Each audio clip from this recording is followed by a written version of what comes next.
Hi, I'm Morgan. And I'm Stevie.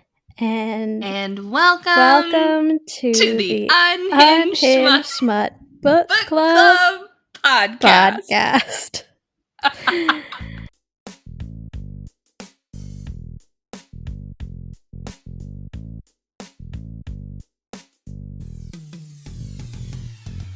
He can't remember where he left his keys, but he can remember that goddamn dog shit in his yard. Why is this a dark, murdery Hallmark movie? He's annoying, but he's hot, so I'll play along for a second. Leave it to Brynne to break out public sex. I don't know why I'm getting shy all of a sudden to read smut on the internet. Oh my god. Tell me about your feelings. It makes me wet. Oh my god. We discuss the most unhinged smut that the publishing world has to offer. It's a book club, but for sluts. And we are recording virtually because Morgan got the plague and I'm pregnant.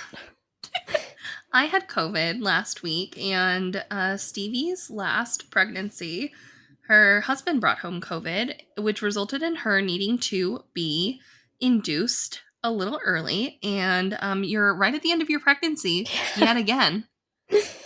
And we don't want to do this yet again. So she was like, stay the fuck at your house. Mm-hmm.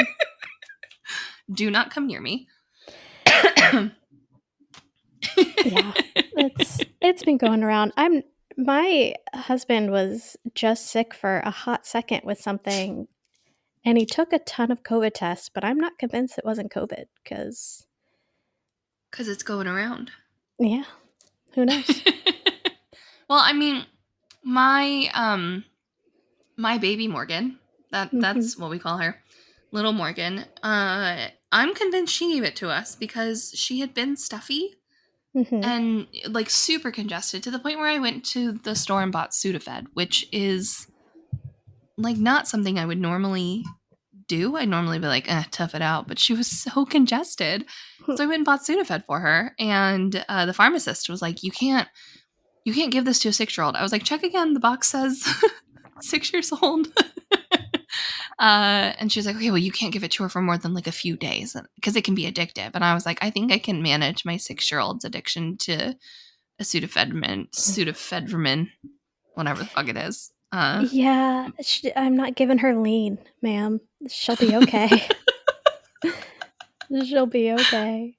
Like, ma'am, do you want to know what went around the high school hallways where I went to school? Like, right? I think my 6-year-old's fine. I think she's built out of tougher stuff than what British Sudafed can do to her. Truly. Because meds here are just not the same. Not the same. It's not the same. It's not. I don't really think. And it'll say the same active ingredient, and it will say the same dosage, and you're just like, no. It ain't it. Different. It's different. It's like ibuprofen here is in the same. It's the same. Mm-hmm. But it's not the same. But it's not the same. It doesn't hit the same way? Doesn't hit the same way? All right. Well, yeah. So that's why we're doing this virtually, because we're trying to, in an age and an era when maybe people in power don't necessarily believe in COVID, Stevie and I still believe in COVID. Yeah, I do. And I can't get a goddamn vaccine. I was supposed to get vaccinated on Monday, and then they're just like, oh, we ran out. And I'm like, I want to pay for it. Let me give you money. Let me give you money. I'm sorry. I hope you can get one soon. I'm hoping. I'll be fine. Baby Stevie got her flu shot today. So that's one thing. Yep. And she took a honker of a nap, which was great because otherwise I would not have finished this book. In time. I would have finished it, not in time. Yeah, we'd be recording like tomorrow at some point. Don't know when I would have the time for that, but tomorrow. Yeah. I made poor choices this weekend. Too many good books have come out. Agreed. Too many. Agreed. I'm still behind from like May. Sue me. I gotta read Mate. Mate. Yes. I know. That's next month's book. We'll talk about that later. I gotta read Soul Searching. I still want to read Catabasis. I still want to read. I'm behind from May still. Books came out in like May and June, and I'm still behind. Mm-hmm. So, Fetus movie is like aggressively stretching my abdomen and also pushing down on my cervix at the same time, like repeatedly. Rude. So if you hear me go, oh, that's her fault. So take it up with her. Also, we're recording at night, so if I sound low energy, it's because I am. Because you are. Because you're incredibly pregnant and have a toddler.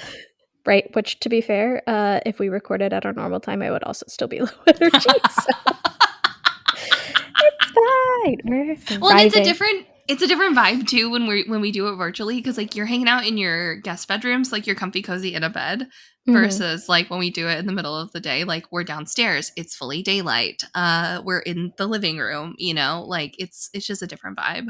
It's a different vibe, for sure, but you raise my spirits all the time, so maybe I'll pick up on your energy virtually.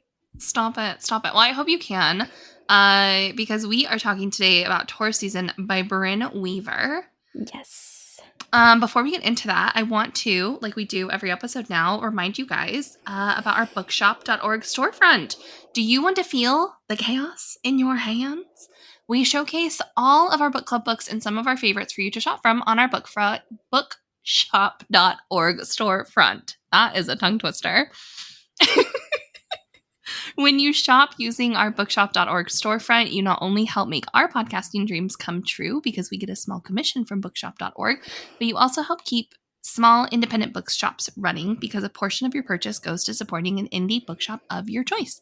You can find the link to our storefront in the episode description. Bow, bow, bow, bow, bow. So today we are covering Taurus Season by Brynne Weaver. Stevie, will you kick it off with the author bio and some of her other series? I will. So this is Brynne's author bio. She says, writing has always been a hobby for Brynne. Even as a young child, she loved typing out stories on her grandmother's typewriter. She wrote award-winning poetry and essays and dabbled in various forms of fiction over the years. In 2019, Brynne committed to publishing more of her works and released her first nonfiction book under her real name, and then began focusing on her first fantasy romance or romantasy series, The Diviner. Next up was the 3-part Shadow Realm paranormal dark romance series. Brynne then partnered with author Alexa Harlow on the contemporary dark standalone romance Black Sheep. She is most famously known for her Ruinous Love trilogy, which we have covered. So go back in the archives, listen to all 3 of those.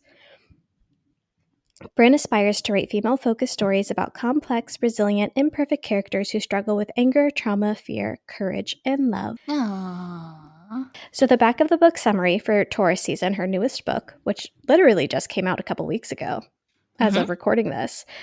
Cape Carnage is a seaside town of colorful houses, quirky shops, and an unusually high body count. But with Taurus comes trouble, and Harper Starling won't let anyone ruin her picture-perfect home.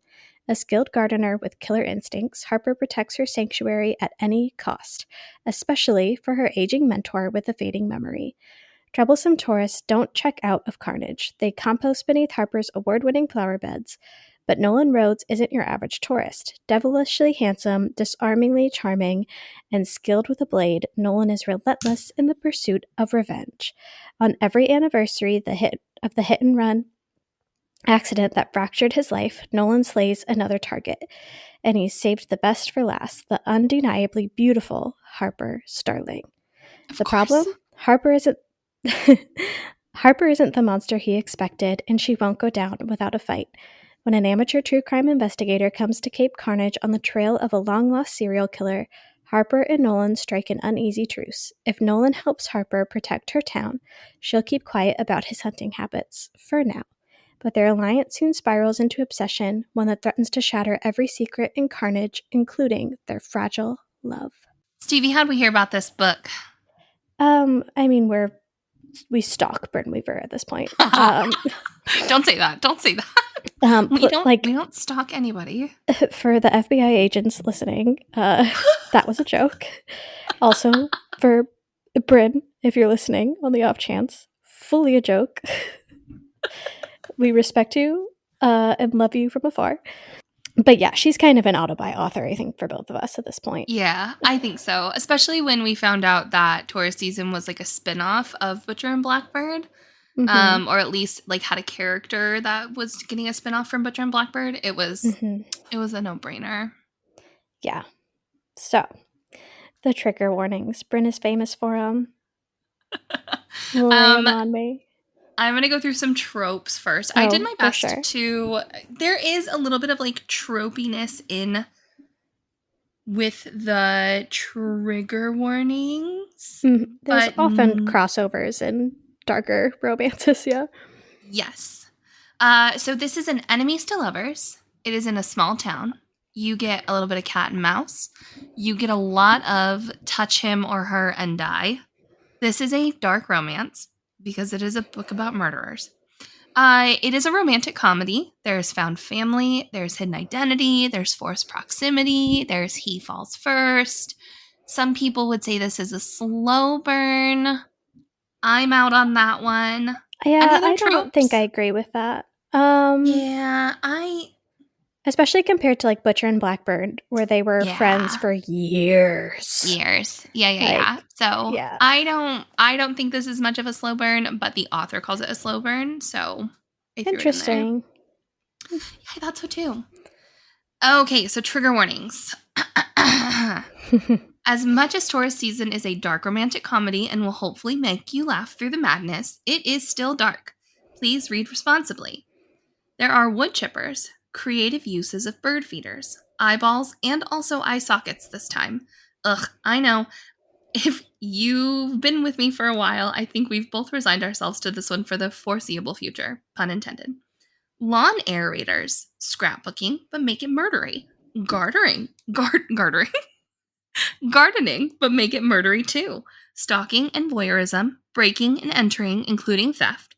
References to physical and psychological torture, drowning, hamburgers, I'm sorry, I didn't think it was going to happen, and then it just happened. Birds that enjoy human snacks, vehicular collisions, a plethora of weapons including axes, knives, guns, needles, chainsaws, garrotes, and 3-hole punches. Explicit language and blasphemy, murdery use of ropes, sexy use of ropes, medical settings and details including trauma response activities, CPR, hospitals, and long-term recovery, explicit sexual content including BDSM, brat and brat tamer kink, impact play, rough sex, adult toys, pain play, and mild knife play. This is a story of 2 serial killers falling in love, so expect general murder and mayhem. Additionally, Brynne takes the time to go over that this story does contain elderly loved one with mild cognitive impairment and early Alzheimer's disease. And she goes through that. And apparently Brynne has a history as an Alzheimer's researcher. And those were some of the nonfiction papers that she was publishing. So, which is so cool. Yes. Like, as a sciencey person. Yeah. Like, I knew I liked you. So that's it. Those are our trigger warnings. I want to add one more like mild one. Yeah. She drugs him. Not yes. to take advantage of him, but to kind of fuck with him. Yes. And they do end up having sex afterwards. So it's a little dubcon, but it doesn't feel dubcon. I meant to add that as well because as I was doing my notes, I was like, hey, hang on, wait a second. Yeah. He's like, high as a fucking kite. Yeah. I get like non-consensually high, but then consensually having sex, ? Maybe? Yeah, so there is a little bit of dubious consent in this one. Yeah. But that's really the only thing. And I think the murdery stuff is a lot less graphic than in the Ruinous Love trilogy. There's a couple scenes that are like, ugh, but not nearly as much as the Ruinous Love, in my opinion. Yeah, I think the graphicness of this one probably is on par with Butcher and Blackbird, if not a little less than Butcher and Blackbird, which I think Butcher and Blackbird is the least graphic of the 3 of the Ruinous Love. Yeah. I think more of the like body disposal is the graphic parts. Anyways, so do we want to... This is quite the storyline recap that Morgan Stevie, busted her ass on. Stevie, and also dear listeners, we're trying to be more intentional with our storyline recaps, right? So that way we're just not yammering on for an hour because we've done it. The thing is about this book is that it felt like every single chapter was fucking important. And then when I was talking to Mr. Morgan about it, I was like, it just keeps going. And he was like, yeah, so like, what if you... He was like, you can be a little long-winded, with your storyline recaps. And I was like, well, the fact that I'm taking a 12-hour book and putting it into a less than 30-minute recap, I would say it was recapping. Okay, I just want to put that out there. But this one went on for a bit, so... Do you want to divide and conquer this one? Let's split it up. Yeah, I'll let you start. Okay. And then you can just pass the mic when you're ready, girl. In fact, I'm even going to mute myself and let you roll. This is your spoiler warning. From this point out, we are going to be recapping the story from the first page to the last page and talking about all the details in between. So if you did not do the reading for this episode and you do not want to be spoiled, save this episode and come back to it. Are you ready? I'm ready. Lay it on me. 2 words. Wood chipper.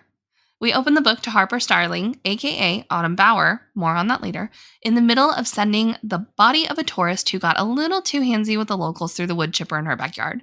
Turns out Harper has a vigilante murder gig on the side, keeping her seaside town free of the muck of tourists who treat it like it's a playground. Turns out that the handsy tourist had a plate on his leg bone. Well, shit. Harper feeds her befriended corvid, Morpheus, bits of the dude's flesh and uses the rest of the person pulp to fertilize her gardens and bag up the metal bones. Those definitely cannot go in the dirt to fertilize it. When she's not moonlighting as a vigilante, she works for a man named Arthur Lancaster as a groundskeeper and caretaker. Arthur comes from a long family line of affluence in the little town of Cape Carnage and has been diagnosed with Alzheimer's. Harper says that Arthur is her favorite person in town and her best friend. Arthur has been there to help Harper ever since she moved to Cape Carnage 4 years ago, and he knows all of her secrets. Secrets she is desperate to keep hidden from the town and the rest of the world, even when she has become a target of an amateur true crime group called the Sleuth Seekers. In the next chapter, we meet Nolan Rhodes. He's checking in for an extended stay in Cape Carnage because he has a plan: kill Harper Starling. Nolan is a firefighter / search and rescue operator by trade, and he was in a horrific hit-and-run accident 4 years ago that left him to fight for his life and his brother dead. He's made it his mission since rehab to exact his revenge and kill everyone that left him and his brother for dead. He's gotten 3 out of 4 people so far. All that is left is Harper. He takes us on a tour of his precious, a scrapbook of all of his kills, and we get the backstory, which really does help set the scene for his motivations and establishes the plot. Moving along to a little meet cute that forces them together, Harper has her leg bone bits wrapped up in her bag and decides to stop at a local coffee shop to grab a drink while she's ferrying the evidence away from the scene of the crime. She's shuffling through her bag for some cash and she pulls out a tinfoil wrapped hunk of leg and plops it on the counter. As you do. As one does. Casually. As she's perusing the bakery counter, a very attractive stranger behind her asks her for any recommendations for a little sweet treat. After a very silly interaction, he asks if she'd like some company to eat, and they opt to go for a little walk because it is very full in the cafe. They stroll through town, and they continue with flirty little banter while they get to explore the town, while we get to explore the town with them because we, the readers, are tourists in Cape Carnage, too, after all. They pause at a place on Main Street called Craft-A-Corpse and talk about the small businesses and locals alike, really leaning into the carnage of it all, including a corpse companion for the local gravity boxcar races. When Harper gets a call from Arthur and he's looking for his murder bag to take down the annoying tourist next door, Harper cuts her date short with this mystery man and heads back to the coffee shop to grab something for Arthur before she heads home. When they are about to go their separate ways and he asks her on a second date and what her name is, she's about to tell him Autumn when the barista calls out Harper, and they are both displeased to hear that name aloud. Now, I promise we're not going to do every single chapter, but the first several chapters are really important to set up the whole story. So if you've read it and you're like, oh my God, get to the point, I'm trying. Nolan is really torn up that he did not realize that the woman he was just so spellbound by was Harper fucking Starling. He decides to ask around about Harper to get more information about where she lives and what she does in town. He also meets Sam Porter, a fellow tourist who is an amateur sleuth. It's giving Only Murders podcast, like the show Only Murders in the Building. Anyway, but he's doing a story about Cape Carnage and the local serial killer LaPlume, and his drone operator hasn't shown up. Nolan volunteers to help the guy out and winds up getting Harper on video going to the gym and hugging another man. And this really sets Nolan's blood to boil, and he's not sure why. But he's pissed. He continues helping Sam, getting shots of the entire downtown, including Lancaster Manor where Harper lives. Later that evening, he decides to need to scope out where she is before it drives him mad. He sneaks into her yard and he hears what sounds like lovers in a tryst. He starts to get angry again that someone else is touching her, and when he comes around the corner, he finds a peeping Tom, the guy he saw Harper with in town earlier, actually. But he's peeping through her windows while she's masturbating. So he removes the man from the situation, and when he confirms that there is no consent in this, he swiftly removes the man's existence from his body and spends all night chopping him up to leave pieces for Harper to find the next morning to antagonize her with, and burying the rest. The next morning when Harper finds the dude's head in her bird feeder, she calls Arthur to ask him if he had anything to do with it. She is not surprised at all by what is happening here and just a little confused, and decides to clean it up. Nolan is watching from her bushes around the corner somewhere in her yard, and when he doesn't get the reaction he's hoping for, he comes around from them and confronts her about what the fuck is going on. The truth comes out. Harper relieves the town of rowdy tourists on the regular, and Nolan is hunting Harper because he thinks she killed his brother and left him for dead. Their argument gets interrupted by Maya, who's a local small business owner who came by for some strawberries from Harper's garden. With an assortment of odd body parts in the yard, Maya thinks that Harper is building a boxcar for the gravity races and got her parts from Craft-A-Corpse. What a convenient alibi, I might say. But Maya is literally oblivious, and when she goes around to the garden portion, Nolan and Harper complete their argument in hushed hisses before Harper leaves to go help Maya. Harper does a little bit of petty crime to Nolan, a B&E stealing his murder bag, stealing his scrapbook, and she tries to get him to leave Carnage, and he lets it slip that the sleuth seekers are in town and they are looking into Arthur and LaPlume. This sets Harper on edge because while Arthur isn't LaPlume, he's not squeaky clean either, if we go back to him wanting to murder the next door neighbor. The tourist neighbor at the Airbnb. So Nolan and Harper strike a deal. Nolan has to help run Sam out of town and away from Arthur, and Harper will give him his book and his murder bag back. But she still has to make good on her bid to build a boxcar, and we then meet Arthur's grandson, Lucas. And Lucas is letting Harper revitalize his boxcar from childhood, and he tells her that he has worked out a deal to sell some of their land by the river, and the deal closes in 3 weeks. Harper's blood goes cold, because whoopsie, that's where Arthur's been burying his bodies. Shit! So now Harper has to exhume 16 bodies to protect Arthur. She calls the one person she can trust with this information and has an incredible amount of leverage on, Nolan. And Nolan agrees to help her dig up the bones of these old kills, not to mention, Nolan also has a kill buried in this area. Celeb shot of a plot point. Coming in. So, one thing for clarity, Arthur, the old man, originally started with the keeping the town clean of rowdy shitty people after his daughter was murdered by LaPlume, who left his grandson alive. And so Lucas is the grandson, grew up with the grandfather, is an adult now doing business, and Harper now lives with Arthur, but in the cottage on the property because they got that money. Yeah, the groundskeeper cottage, which is where the daughter was murdered. Yes. So that. There's got to be ghosts. That's all I kept thinking reading this whole book. Where are the ghosts? Because I know they're here. Where are the ghosts? Between the murder of the daughter and also all of the bodies, so many bodies, so many bodies, haunted so many as fuck ghosts in there. You can't tell me otherwise. Anyways, back to you, Morgan. Take it away.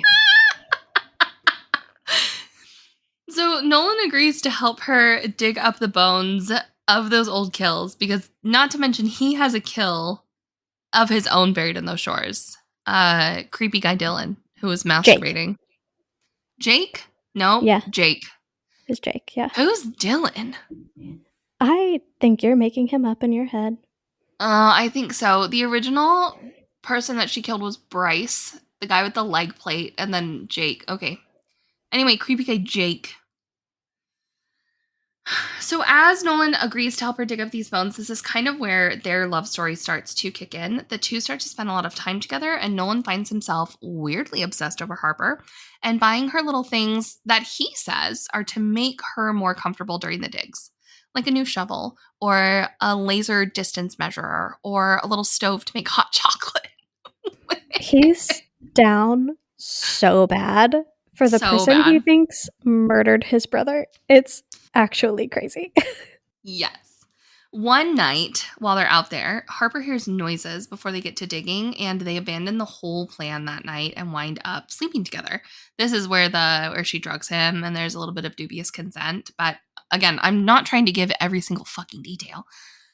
The next day, Nolan hears and sees a drone flying over Harper's house, and he goes to the police to say that the sleuth seekers are harassing Harper and Arthur, and he's worried about it, and he gets himself on the sheriff's radar, unfortunately. he pulled a Morgan, because I do shit like that all the time, where I open my mouth when I didn't necessarily need to, and now I'm on someone's radar in a way I wouldn't have been if I just kept my fucking mouth shut. Anyway, that day, Harper no-shows for their normal appointment to go exhume bodies. The reason is Arthur took a spill and was in the hospital, so she was with him. Harper thinks it's going to be a good time to use that time that Arthur is otherwise engaged and plant some evidence of her past life to get the sleuth seekers off of Arthur's trail, basically. She is trying to take the fall because she doesn't want Arthur to spend his last few years in prison if he gets discovered, because he has dementia and he's declining. So she is basically trying to feed the sleuth seekers a little bit of information about her past life because she is a topic of interest for them, to try and get them off of her trail. So we can skim a little more. There's some more vigilante tourist murder. There are some scenes that put Harper and Nolan together in public and strengthen their connection. Harper has a run-in with Sam that leads to some hand-holding and a date. It also leads to Nolan doing some light B&E of Sam's room, where he scans the notes of what Sam has going on. And it also puts him in a run-in with the sheriff. The next day, there is a boxcar race, and Harper winds up drowning when the brakes of her boxcar don't work, and she goes all the way down the hill and off a cliff and into the water. Thankfully, Nolan stole a bike, chased after her, and dove in to rescue her. I'm not going to lie, for me personally, this is probably one of the most oh shit moments that Brynne has ever written. Harper spends time resting, and Nolan resumes the exhumations on his own to keep them on track. And Nolan tells Harper that Sam is onto her and is really following her and not Arthur.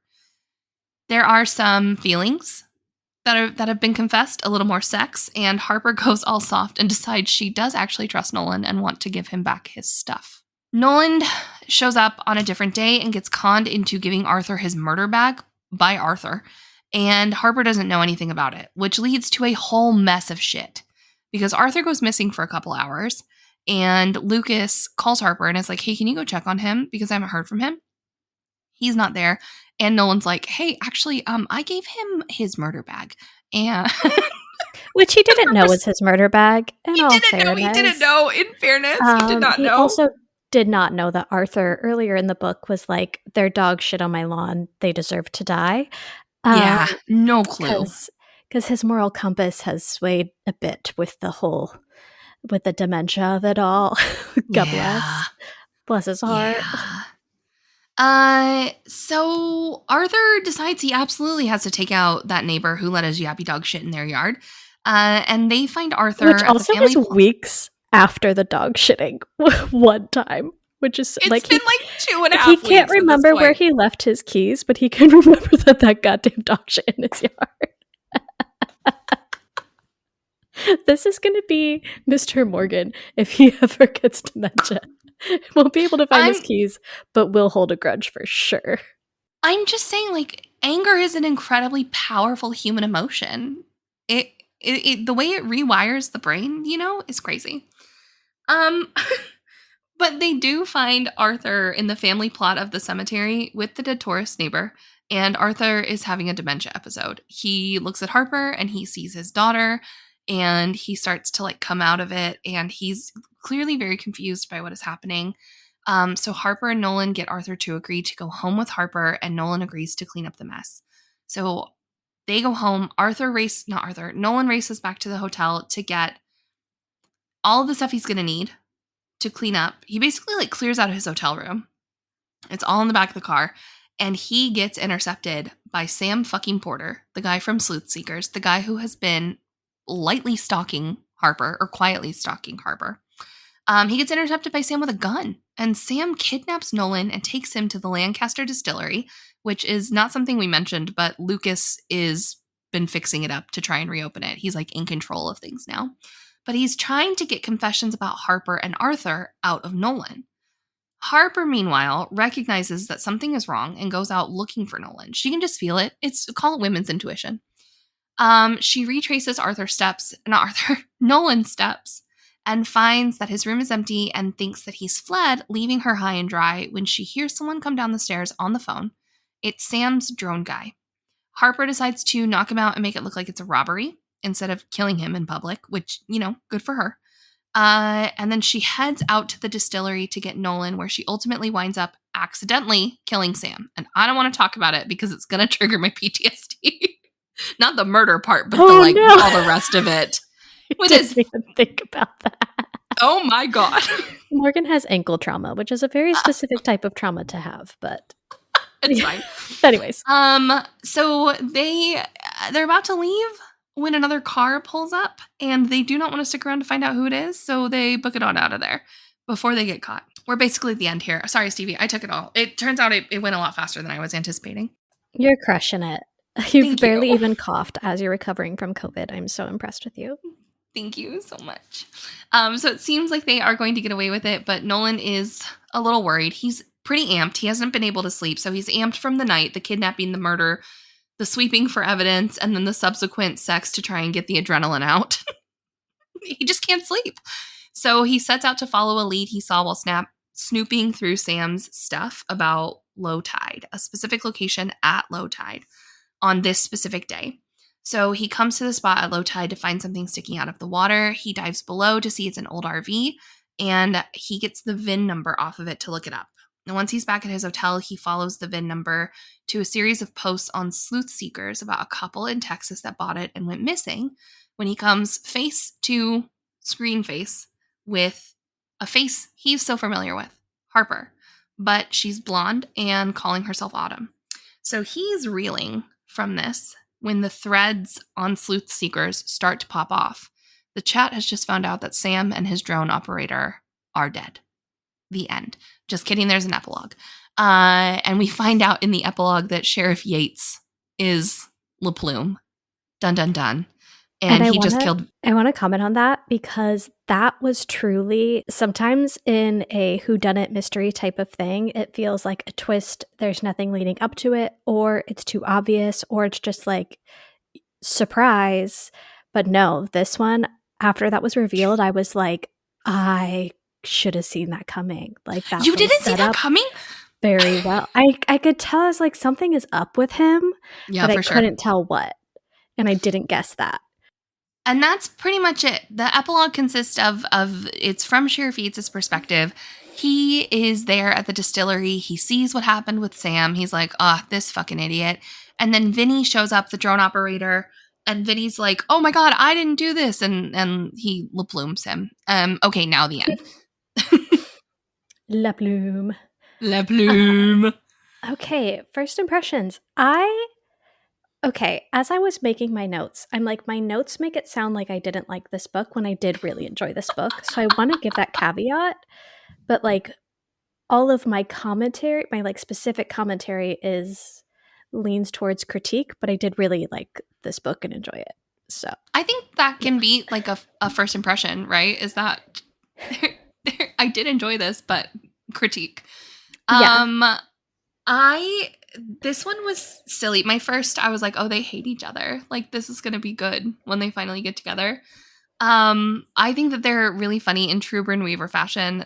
There was a lot of banter that I really liked, but this one was a lot more dark than the Ruinous Love trilogy because this one is basically just murder.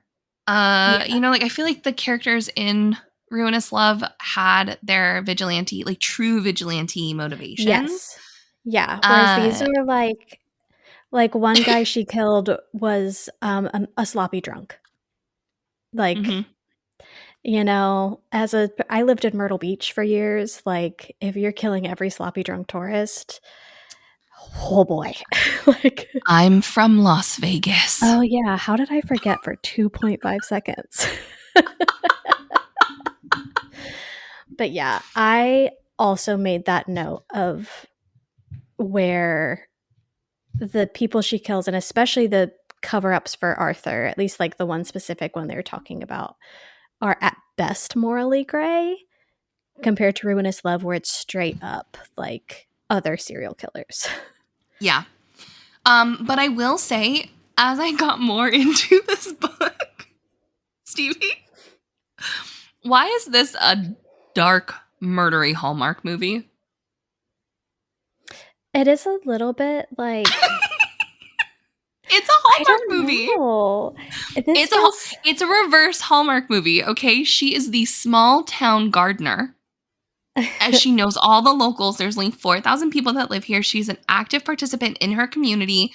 She's the gardener, kind of the outsider, but like still an active participant. He comes in from a big town in Tennessee.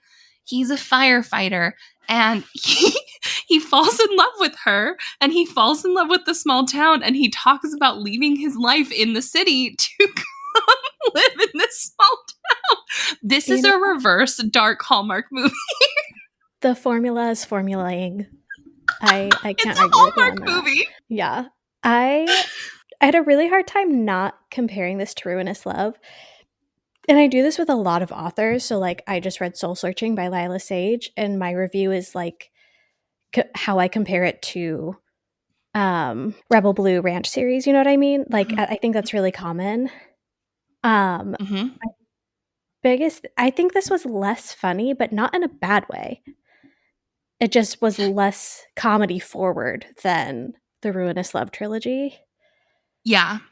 I think because it's darker, it was less silly. You know what I mean? Yeah, there was less opportunity for whimsy. Yeah, exactly. And I think because of the nature of their relationship being like true enemies to lovers, like he straight up is like, this is the person who murdered my brother. And for her, it's more like, wow, this guy is incredibly inconvenient for me.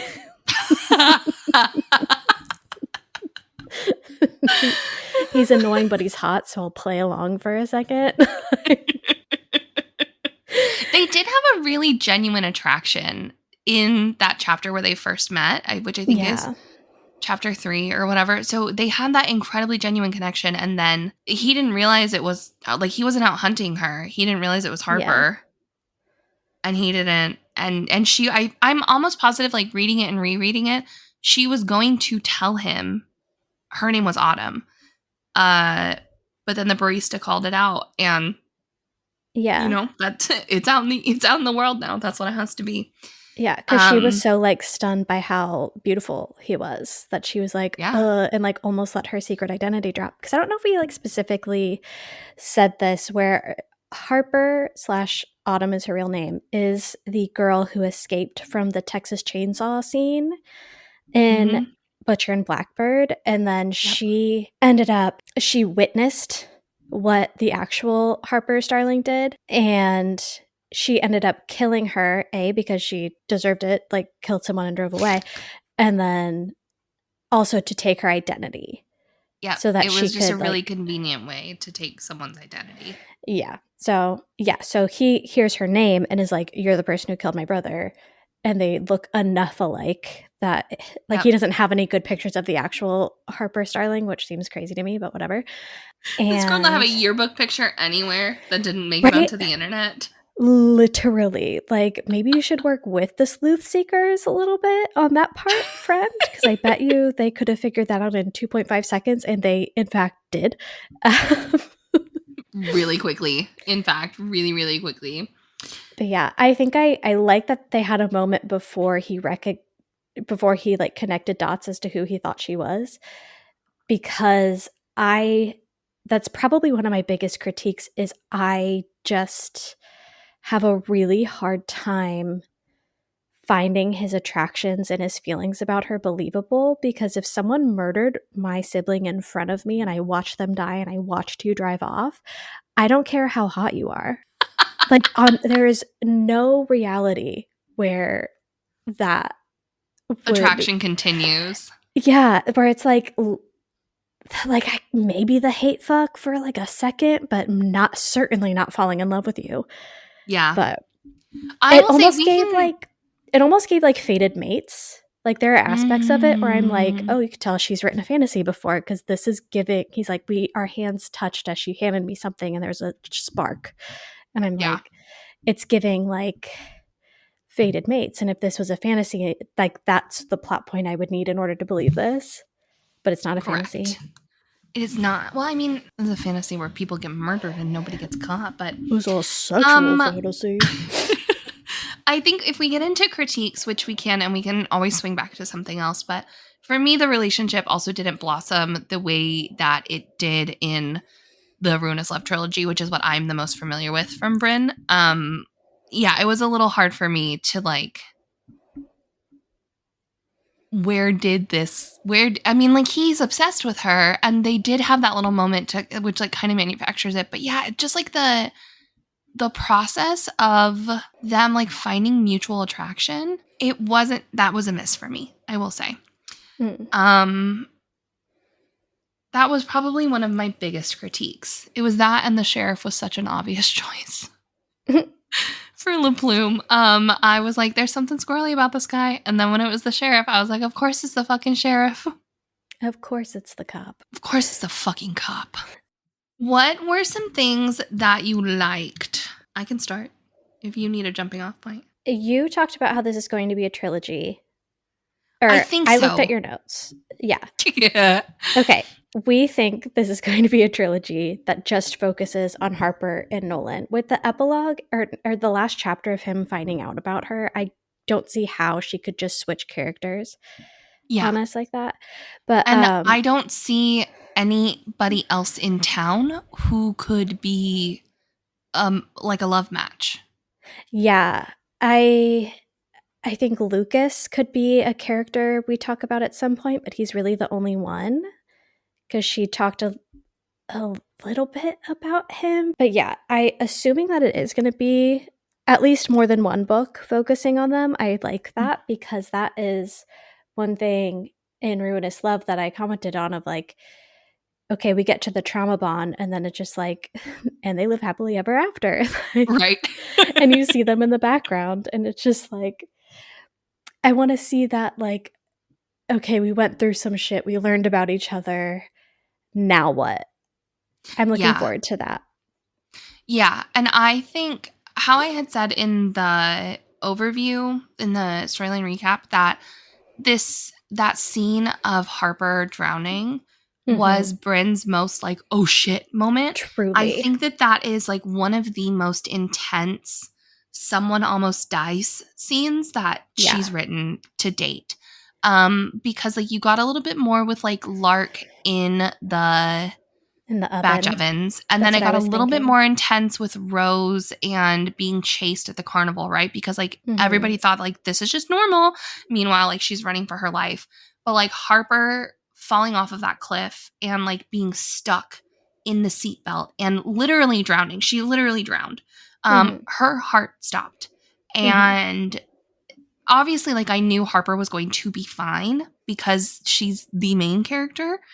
and the only female character.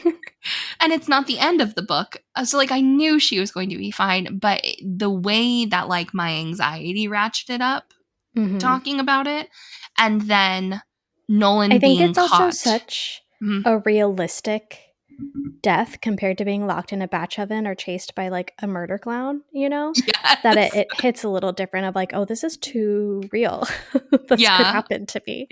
Or a lobotomized manservant, you know, like getting you when the restaurant's closing. No, that is something that could happen to someone. And then Nolan getting kidnapped as well, too. But that fell back into the pattern that I think we've seen from Brynne of, like, it just being, like, a very quick resolution. It's like, oh, here's the problem. Here's the solution. So I really did like the intensity that the drowning scene brought to all of it overall. And I think that was another point in the establishment of their feelings for each other. I think especially on him of, like, I came here to kill this person and I literally just panic saved their life because I was terrified for them. You know what I mean? And so I think that was, like, nice in that it wasn't just like a suspenseful moment for the sake of suspense. Not that it was exactly that Marooness Love, but, like, it kind of was. Like, shit needed to hit the fan, so let's make it hit the fan. Whereas this one was, like, it was really important to the development of their relationship and the plot. You know what I mean? Yeah. I also liked that I think the, like, there's a lot of different pieces moving in this town. So you have La Plume. Yeah. You have Harper and Arthur and her interacting with Nolan. And then you have the Sleuth Seekers. I think those tied together very well for things that were operating very separately, especially when you aren't, like, switching perspectives until the very end. I thought that was very impressive. And I think because I know from Ruinous Love that Brynne likes to be like, these are the killers, but there's the secret killer over here that, like, I dangle in front of you that you never see. I was so focused on the sleuth seeker guy, Sam, right? Sam, waiting for him to be like how, you know, a lot of firefighters are arsonists, like people who the true crime guy is actually a murderer. Yeah, of, like, I'm inserting myself into this because I create these problems type of thing, which is, like, a thing psychologically. I was so ready for that I wasn't even really thinking about La Plume that much, which I probably should have been. I wasn't thinking about La Plume that much either, except in the context of, like, every time they mention, this is where it got, like, super fishy for me with La Plume and Sheriff Yates was they were like, oh, you know, Sheriff Yates can't solve anything, or Sheriff Yates doesn't want to solve anything. And to me, it was like, well, obviously, like, there's something going on here. I was initially thinking it was more going to be kind of like the line of thinking you went down of, like, there's something going on with Sam where, like, Sam winds up being some type of, like, weird murderer and Yates is in on it in some type of way. That's what I was thinking as well. Because he got so weird and tried to flip it back on Nolan when Nolan was like, hey, he's, like, trespassing and kind of stalking this person. And he was like, well, what were you doing by the river? Were you fishing illegally? And I was like, that's fucking weird. Like, Yeah, and that's what set me on edge about Yates as well, too, was like, what are you doing? I don't interact with cops very often, like, at all. I unfortunately do. I don't. I try and make it a point, but... for the record, I'm related to a lot of them. I know. Sorry, I'm not trying to throw you under the bus like that. Also, I do love my family members, but also a cab. So... And one of my really good friends, Allie, one of my best friends, Allie, she listens to the pod occasionally. She's like, sometimes I cannot, with what you guys, I cannot listen to you talk about that. But her brother is a cop and she is a cab as well. She's like, discussions get interesting. Oh, I'm sure. Any whoosies, let's not get on that tangent. But I mean, there was a lot of stuff that I really enjoyed about this book. But like you said, I think if you look at it through the lens of comparing it to Ruinous Love, it is, I think it will leave a lot to be desired. The only thing that really left, because they're just different books. And Very in much the so. author's note, Brynne says, like in the acknowledgments, that this idea came from somebody in publishing who was like, whatever happened to that girl who escaped? And Brynne was like, whatever did happen to that girl that escaped? And that's where this series has been born out of. I think I my would biggest say thing is I was expecting the silly goofy of Butcher and Blackbird. Yeah. And that's not this book. Like No. there are moments where you can kind of giggle of like a little bit of comedic relief, but it is comedic relief because you need it from a kind of darker plot. Yeah. And more traumatized characters. Way more traumatized characters. Significantly more. Whew. Right? Speaking of trauma, do you want to get into the smut? Oh my god. Yes. I saw in your notes that you have specific chapters noted, which I very much appreciate.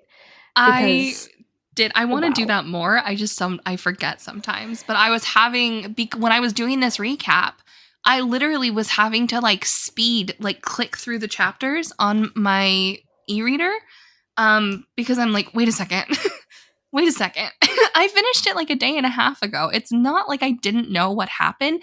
There was just so much happening. Like you said, there's a lot of pieces. Yeah. There's so many moving pieces and there's so many side characters and there's so much going on in this little town. That is one, why that thing took forever, but also just in general. So as I was going through, I was like, okay, and now they smash, and now they smash. Yeah. So I just want to say, Brynne knows what the fuck she's doing. For sure. Congratulations to whatever man, woman, or otherwise gets to test out her inspiration as she's writing. Because I'm pretty sure Brynne has a husband. Good for him. I bet she does. Chapter in the very second or third chapter, you do get the peeping Tom scene, which is not very sexy, but we can call it graphic. It was graphic, but I wouldn't really call it spice. Chapter 14 is where she gets him high as a fucking kite off of a magic mushroom strawberry syrup. Yep, casually. And it's just sold in a store. What is going on? I had so many questions about that. I was like, why is that just on the shelf? Yeah. She said it's edible. Why is that just on the shelf? It's edible, that's for sure. Oh my god. But yeah, it's a full-blown, it is a true hate fuck, which I don't know if we've gotten one of those so far in any of the books we've talked about. No, I don't think so. It was magnifique. It was really good. Love a hate Chapter fuck. 20. Leave it to Brynne to break out public sex. For sure. It was on a playground, which makes me feel a little icky of you're going to get put on a list if you're caught. Yeah, exactly. It wasn't like broad daylight with kids there, but still it's like. But this is where the knife play comes out and he fucks her on a swing set. Oh, man. And that also is a true hate fuck. And this is happening kind of after the date that they had. It feels a little less like a hate fuck. Oh, maybe still from her side, but he's he's down bad at this point. Yeah. He held her hand through an entire play. Yeah. And then took her out to dinner. He might be trying to maintain a facade, but buddy. No, it's gone. You are groveling. And he's the brat tamer in the relationship, so he should not be the one groveling. That's saying something. The next chapter that we get a sex scene in is chapter 24, and there are feelings in this one. Oh my god. The only thing I love more than a hate fuck is when people who have only had freaky deaky hate sex have a very soft, intimate, vanilla eye contact. Sex. Yeah, that's the only time I want vanilla ass sex in my spicy books. So in chapter 20, when they're hate fucking in the park, when they're half hate fucking in the park, he says, the next time I fuck you, I'm going to turn you around and look you in the eyes while I destroy your pussy and then claim it. And then in chapter 24... Because it's right after she drowns. like she's still recovering. And in chapter 24. Yeah. And she's like, please be rough. And he's like, absolutely not. And she's like, I can take it. And he went, I know you can. That's not what I want right now. He's like, bitch, I just watched you die. Can you like give me a minute? Literally. I said the next time I fucked you, I was going to claim you. Claim me, I whisper as I don't know why I'm getting shy all of a sudden to read smut on the internet. And my camera isn't even working, so it's not like we're making eye contact. I know. Stop, I have to block the camera. I said the next time I fucked you, I was going to claim you. He lines up his erection to my pussy, notching the head at the entrance, but not pushing deeper. Claim me? I whisper, as he keeps his touch on my clit and his cock at my center. What does that mean? His brows furrow as his gaze travels over my skin, leaving a trail of heat behind. It means I promised I would hunt you until the end of time, and what I get at the end of that hunt might change, but one thing remains the same. You're mine, Harper. I'll never let anyone take you from me, not some asshole like Macmillan, not Sam Porter, not even the sea. And then there's a little more talking. Oh, Stevie, I just read all of that for nothing because there is a part where she is like, what if you've already, that's what I had highlighted. It is the sex where she's like, what if I've already claimed you or something like that. Jesus Christ, I did. There it is. Oh, that was in chapter 20. I'm such a dumbass. Where, okay, sorry. In chapter 20, he's threatening to claim her. And she says, what if I claim you first? I finally ask. My question breaks his cadence. He stalls, but only for a moment. You already have. And then he keeps going.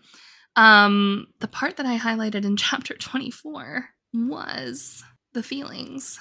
Nolan pulls just far enough away to stare down into my face. You consume every waking thought, every fucking dream. I tried to hate you for it, but I can't. I don't. His touch trails over my pulse. I wonder whether he thinks about how desperately he once hoped to snuff it out, or that my heart beats because of him now. Come apart from me. Yeah, so he is so incredibly down bad.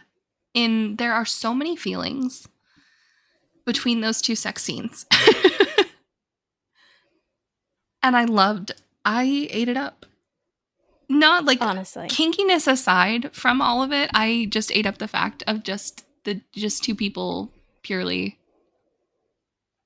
Two people who've been like really hurt in the past and are taking comfort in each other in like a way they didn't expect to, and being like very vulnerable with each other in a way that they're not with other people. Yeah. It's hot. It's like so vulnerability hot. Can be hot. Oh my God.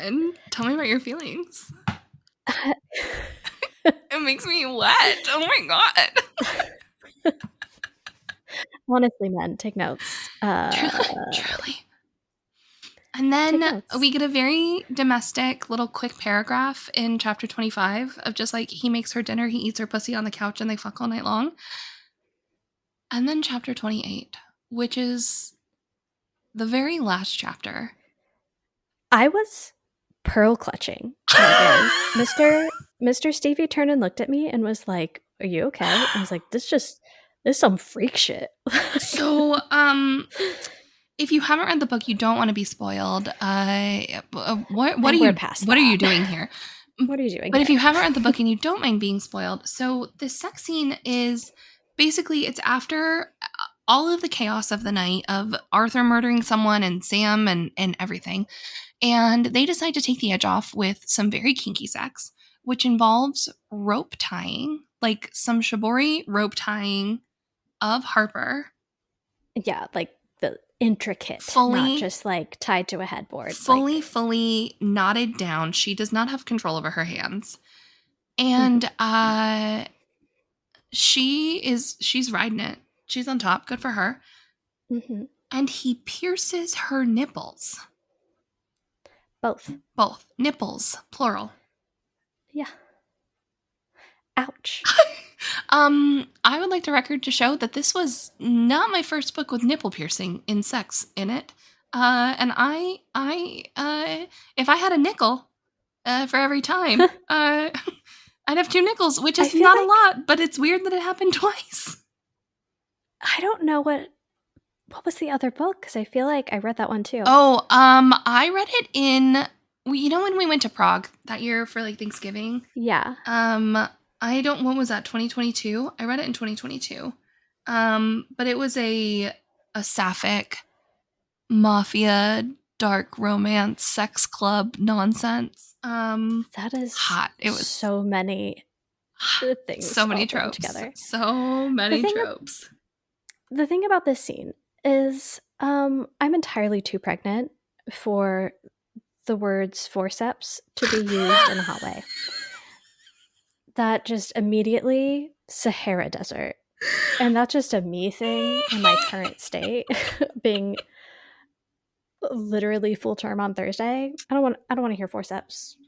Fair enough. I glazed right over that. Right over that. I was like, what's he doing with the alcohol word? Or the alcohol wipe. Yeah. Oh, sorry, I was reading safe word at the same time. What's he doing with the alcohol wipe? What's going on there? Yeah, I was like, but forceps, like, is it just like a pinchy tool? Because like that's a thing. Yeah, they're the clamps, and they have.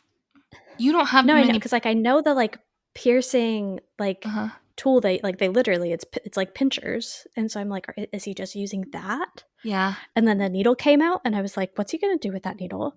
And then it all happened so fast, and I was like, we're okay. So, hey, if this makes you feel any better, the definition of forceps is any type of handheld instrument with two hinged arms used for grasping, holding, or manipulating objects. Yeah, I was not expecting. I was like, okay, ropes, got it. Mm-hmm. What's he doing with the alcohol wipe? What's he doing with a needle? What is happening? And then, yeah. Mm-hmm. And then he did it again. And then he did it again. And then she's texting him pictures of her, of the nipples. And I just once you said Brynne's Google search history has to have her on a watch list somewhere. I don't think she's having to do research for these things, Stevie. I think these are just plucked out of her own mind. And she's just a creative genius. She's just rolling with it. Maybe. Wow. Let's get into the ratings. We've been yapping long enough about it. We haven't. I have a few more critiques. Okay, tell me. I have one main one that I want to get on. Tell me. And this is something where when we get to my book rating, I think my series rating will probably be quite a bit higher than my book rating. And depending on how the series go, I might go back and give this one a higher one because I was a little torn. Because I can see this critique playing out throughout the series. But I think I just wish he figured out who she really was a little bit earlier rather than right at the very end. That way he could understand his feelings towards her. And I also want him to know that, like, while I didn't hit you with a car, I did see you dying on the road and I walked away. I feel like they're going to have that moment. I think that moment is coming. For sure. Yeah, both of those I think are coming. But I really wanted to explore her like survivor guilt. And this was her first time being with a partner sexually since Adam, her boyfriend, who was murdered. Mm-hmm. And like in that first scene, that like hate fuck situation, he goes to like do aftercare for her, but she had like left the living room and went upstairs and went to bed. Yeah. Without saying anything. And I'm like, I know that had to be a thing she was processing, and I kind of wish we got more of that. Fair enough. But I can see these happening later in the series. So yeah, I think there are a lot of things that are left, obviously, unresolved. Which is what's prompting me to think that this is 3 books all about Nolan and Autumn/Harper. It's gotta be. Gotta be. Also, he doesn't know that she murdered the real Harper. No, but I think he probably figures it out real quick. I bet he does. I mean, he might be putting those pieces together anyways. He's not a total idiot. No. But book stars. I was torn between like 3.5, 4. I gave it 4 stars. Yeah. Yeah. I think this is something coming out of it with the I think the 3.5 is me comparing it to Ruinous Love. But if I look at it as its own book, I think it's a 4. Yeah. And I think that your book rating will probably change as the series continues and you get more answers about those like little nagging things. Yeah. Because with like I think this is a series I'm gonna love. I think it just I had very different I think my expectations of it are what are swaying my experience of it. Yeah, I can see that. Yeah. What did you give it for spice level? I feel like if I'm rating the spice and the amount of spice, it's 5 stars because it was the perfect amount of spice, the perfect amount of dirty talk, is the perfect level of freakiness where it pushed me a little bit out of my comfort zone, but not too crazy. And it was like, it's just hot. But as far as like spice level, I don't know. Yeah, I think because I could give it a 4, but I could also justify lower. I think I could also give it a 4, but justify it lower because I think it depends on where your barometer is for this. For sure. For sure. You have kink. There's a lot of kink in this, right? There's knife play. Is a lot of there's kink, public sex. There's breath play. There is, brat tamer. The nipple piercing, the ropes. That honestly sends it over the edge. I feel confident about my 4. Yeah. So I agree. I think 4. I could see giving it lower if you read Dark Romance on the Reg and it is, you're like, that's like the opening chapter of a book I would read. Yeah, right. Yeah. But I think for just like a normal person going into an unhinged book or like a dark rom-com, this one, spice level, is definitely at least a 4. Yeah. At unhinged level, this is one where I'm like, where's my barometer at? Because I feel like it was pretty hinged. I wouldn't say that it is. I wouldn't say it's hinged, but I mean the hinges are at least loose. Yeah, they definitely need to be greased. It is. For sure. It's fallen off of the. They need to be tightened, not the greased. The door's like attached, but like it's gonna fall off. Yeah, it's like if you've ever had a cabinet door. I'm thinking right now like a cabinet door. Yes. Like that of your IKEA furniture. Yes. That just like from the second you installed it was off. Yeah. Of just like I don't know how to fix this. Yeah. It's just gonna be wonky and we'll love that about it. Yep. It adds character. It is, absolutely. I could give this a 3. There's so many little side plots going on where you're like, wait, what? She drowns in a boxcar race.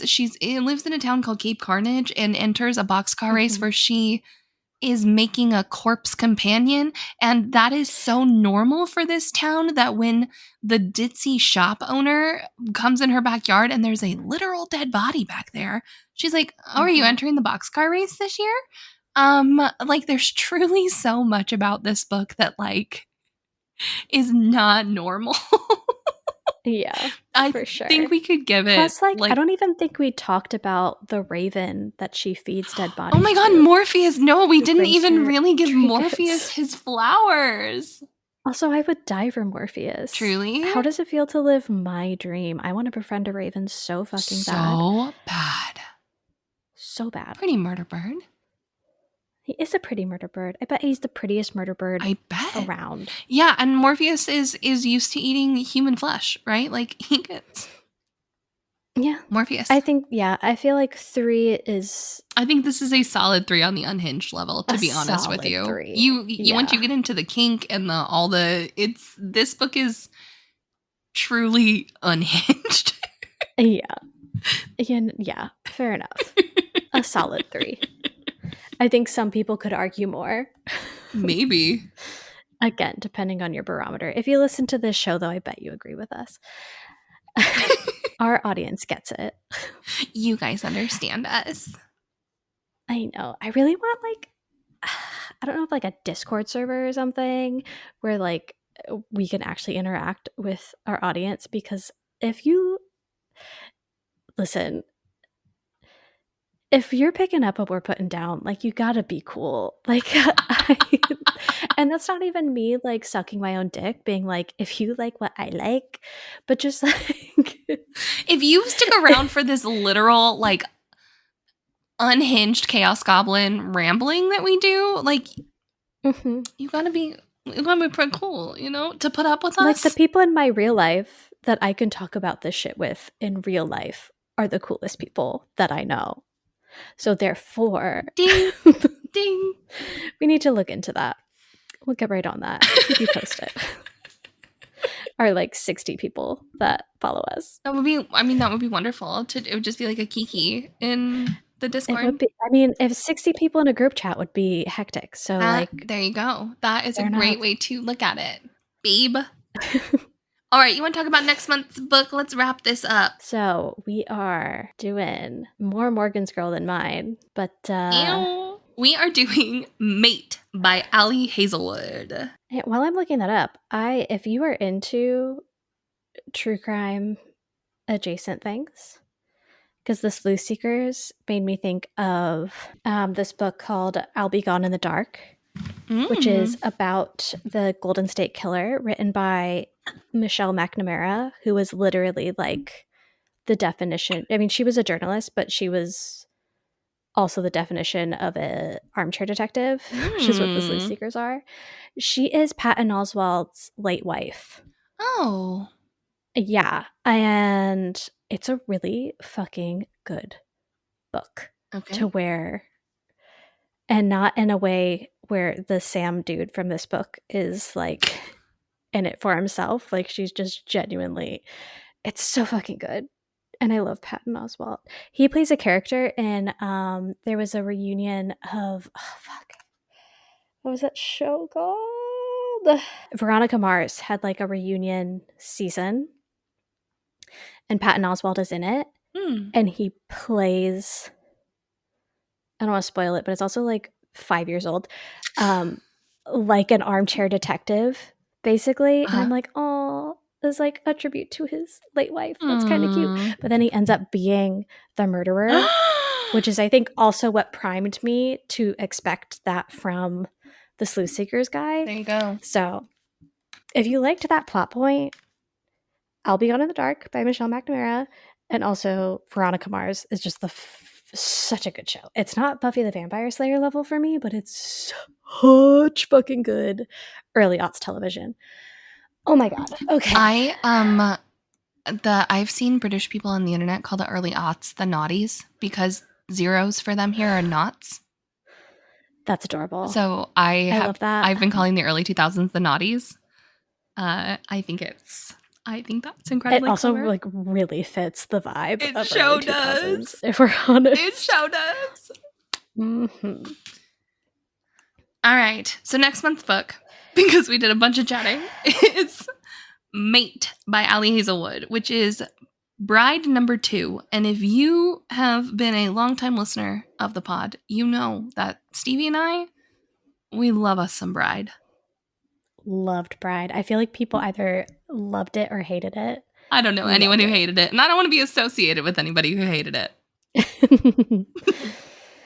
Okay, so Mate, a human hybrid and an alpha wear claw against the bonds of fate in the highly anticipated companion novel to the New York Times bestselling Bride. Serena Paris is orphaned, packless, and one of a kind. Coming forward as the first human wear hybrid was supposed to heal a centuries-long rift between species. Instead, it made her a target, prey to the ruthless political machinations between wares, vampires, and humans. With her enemies closing in on her, she has only one option left, if he'll have her. As Alpha of the Northwest Pack, Cohen Alexander commands obedience. His authority is so absolute, only a fool would threaten his mate.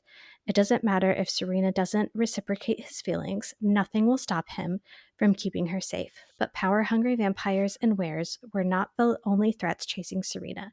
Sooner or later, her past is bound to catch up with her, and Cohen might be the only thing standing between her and total annihilation. Total annihilation. My brain went to the naughties to bring it on. Total annihilation. Anyway, that's why I started laughing. I am really excited about this book because I am an Allie Hazelwood stan. I love that woman. I love that woman. I don't know a real person in the world who could say a bad thing about that woman, and I love the way that she writes. So give me more brooding, yearning men and clueless female main characters who cannot see Absolutely that he's obsessed. So excited to read that and talk about that with you next month. Can't wait. And our novella episode coming up in a couple weeks is Hollow by C.M. Nascosta, which I'm not going to give the whole summary for, but hello, class. Please do your assigned reading. It is due on October 26th. Get to it. Don't be like me, where you were ferociously reading the book that you're recording about the day. Well, I mean, that is going to be you because today is Tuesday, as they say here locally. It absolutely is. And we are recording Hollow on Thursday. So. Yeah, I've really set myself up for success here. Yeah, for sure. If it makes you feel any better, I absolutely have to get that episode edited immediately because my dad is coming on next Tuesday, the 21st, and we leave for Italy that day. And we will be gone until the 30th. So great stuff. You and I both we need to stop planning shit for the end of the month. You know, and the ADHD of it all, it's just not going to happen. It's just simply, that's just not how it's going to go. Anyways, so. You ready to wrap? That's that. And that is it for this episode of the Unhinged Smut Book Club. Thanks for reading with us. I'm Morgan. And I'm Stevie. Don't forget to rate, review, and subscribe so you never miss an episode filled with chaos, so much kink, and questionable literary choices. Until next time, keep it spicy.